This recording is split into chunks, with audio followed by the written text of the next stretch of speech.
Hi everyone. तो आज मैं आया हूँ अम्बेडकर पार्क घूमने। अम्बेडकर पार्क मेरे पीछे है, पीछे दिख रहा है। और आज संडे है और ये पूरा एरिया देखिए, बहुत ही वीआईपी एरिया है यहाँ का। तो आज मैं ये घूमने आया हूँ। अभी मैं पार्क में चलता हूँ, फिर वहाँ का आगे का सीन दिखाता हूँ कि कैसे क्या क्या सारी चीज़ें यहाँ पे। तो फाइनली मैं पार्क में एंटर कर गया हूँ और ये सामने टिकट विंडो है जहाँ पे काफ़ी भीड़ है आज के।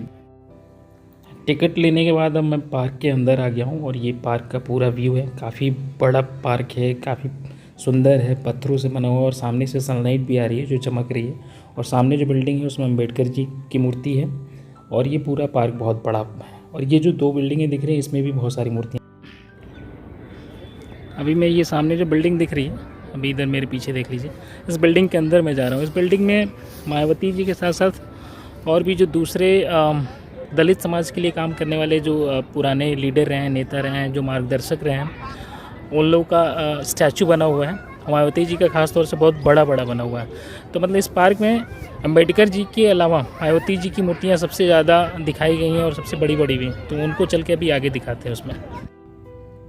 तो हम इस बिल्डिंग के एंट्रेंस पे अब आ गए हैं जहाँ सामने लिखा है भीमराव अंबेडकर सामाजिक परिवर्तन संग्रहालय। लेकिन इसमें संग्रहालय जैसा कुछ नहीं, केवल मूर्तियाँ और कुछ नहीं है। अब इस बिल्डिंग के अंदर देखिए, ये मायावती जी की मूर्तियां हैं, 4 मूर्तियां एक साथ हैं। बगल में ये भगवान बुद्ध हैं और भी दूसरे जो लीडर हैं जिन्होंने समाज के लिए बहुत बड़ा योगदान दिया और समाज को आगे बढ़ाने में सहयोग किया, उन लोगों की मूर्तियां लगाई गई हैं। और ख़ास बात यह है कि बीच में मायावती जी की बड़ी 4 मूर्तियाँ हैं और इन सभी महापुरुषों की जो महान लोग थे इनकी मूर्तियाँ किनारे किनारे और छोटे कद की हैं। ये कबीरदास जी की मूर्ति है,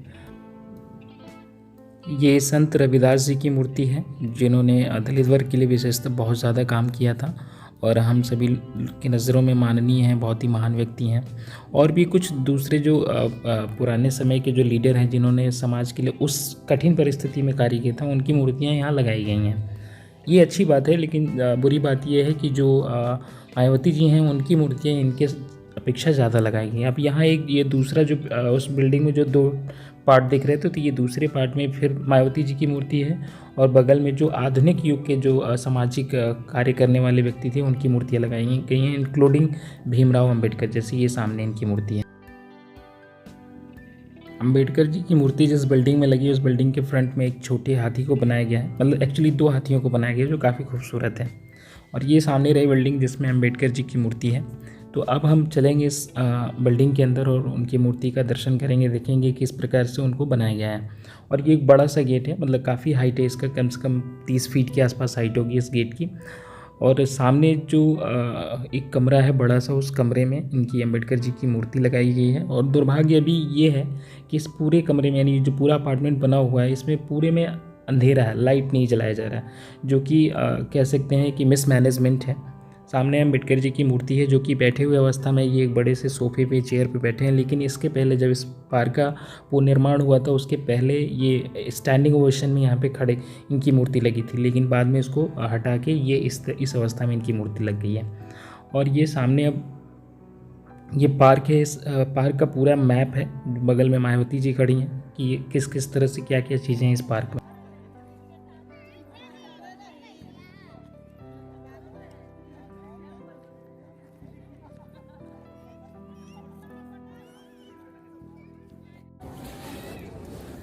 ये सामने जो हाथियाँ दिख रही हैं, इन हाथियों की संख्या अगर एक रो में देखा जाए, ये सामने से रो स्टार्ट होता है एक इसका, और ये ऐसे सीधे वो पीछे जहाँ तक व्यू जा रहा है वहाँ तक है। फिर दूसरा रो वहाँ से स्टार्ट होता है और ये सीधे ऐसे यहाँ के कंप्लीट होता है। यानी एक रो में 30 हाथियाँ हैं और टोटल मिला के 60, यानी टोटल 60 हाथियाँ बनी इस पूरे लंबे से रूट पे।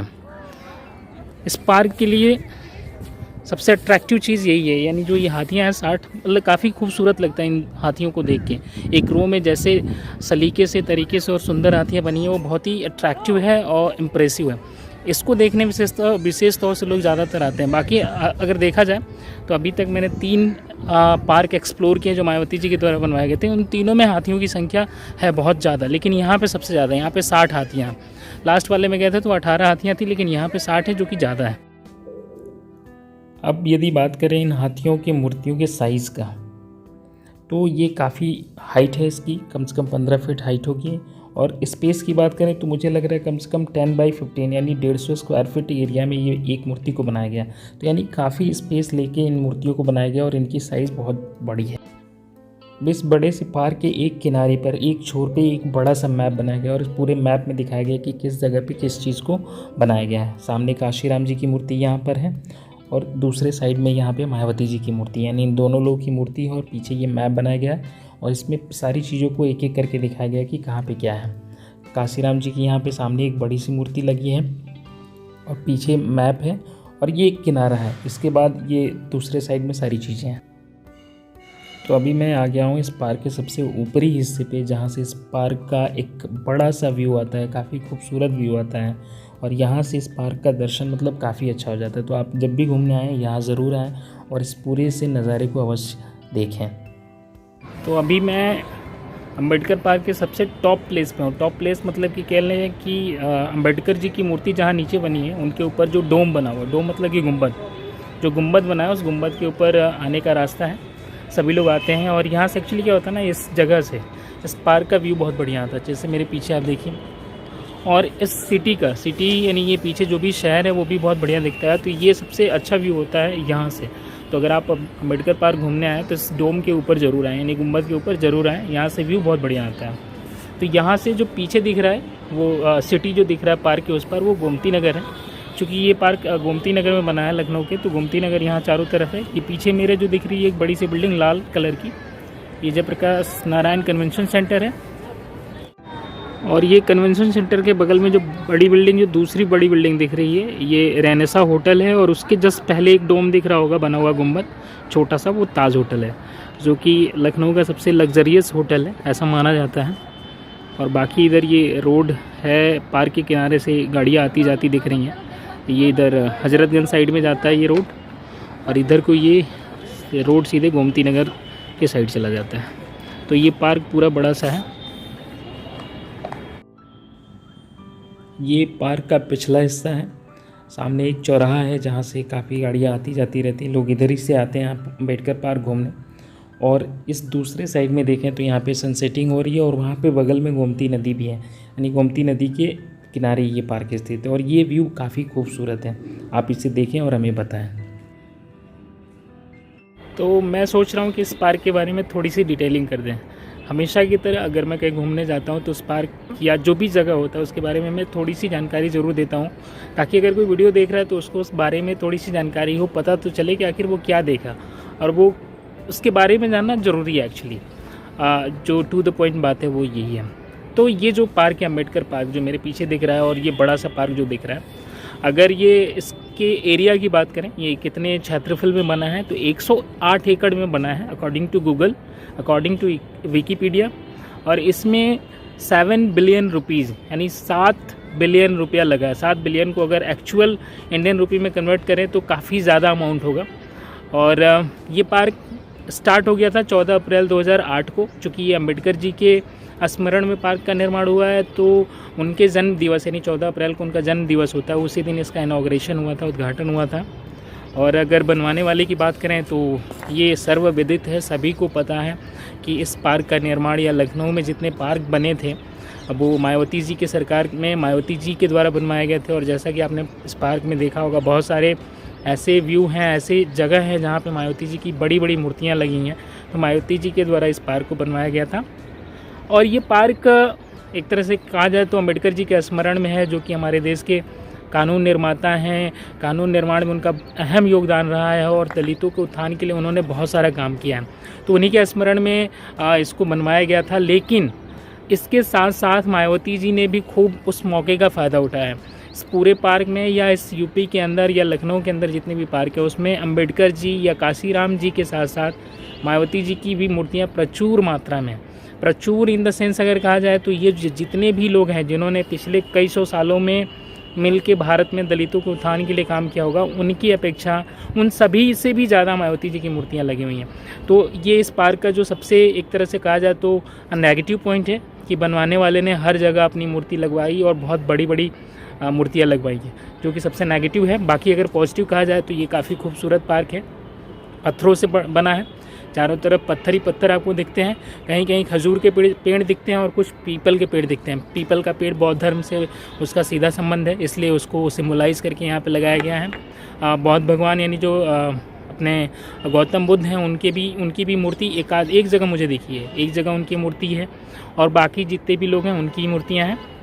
और इस पार्क के ये पत्थरों की बात करें तो ये सैंड स्टोन है जो कि बेसिकली राजस्थान में मिलता है और ये राजस्थान से ही मंगवा के बनाया गया था।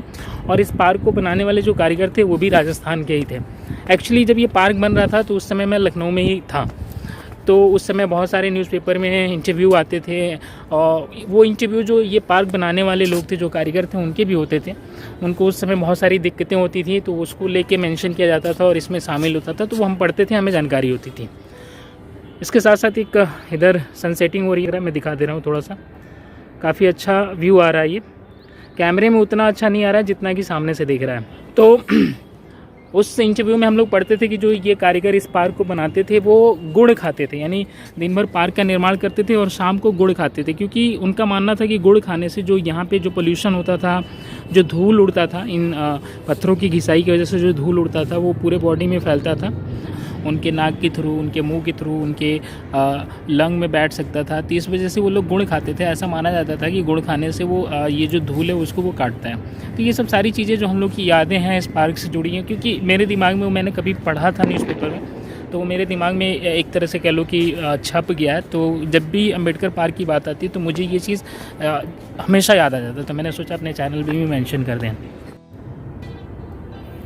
इस पूरे पार्क में अब सन्नाटा हो गया है। शाम के 6 बज रहे हैं लेकिन सन्नाटा हो गया है। एक्चुअली क्या है ना कि कोविड की वजह से यहाँ पे एक नियम हो गया है कि 4:30 बजे तक ही टिकट मिलेगा।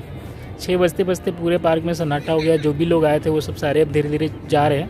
मतलब मैक्सिमम लोग जा चुके हैं, 5% बचे होंगे जिसमें मैं भी शामिल हूँ।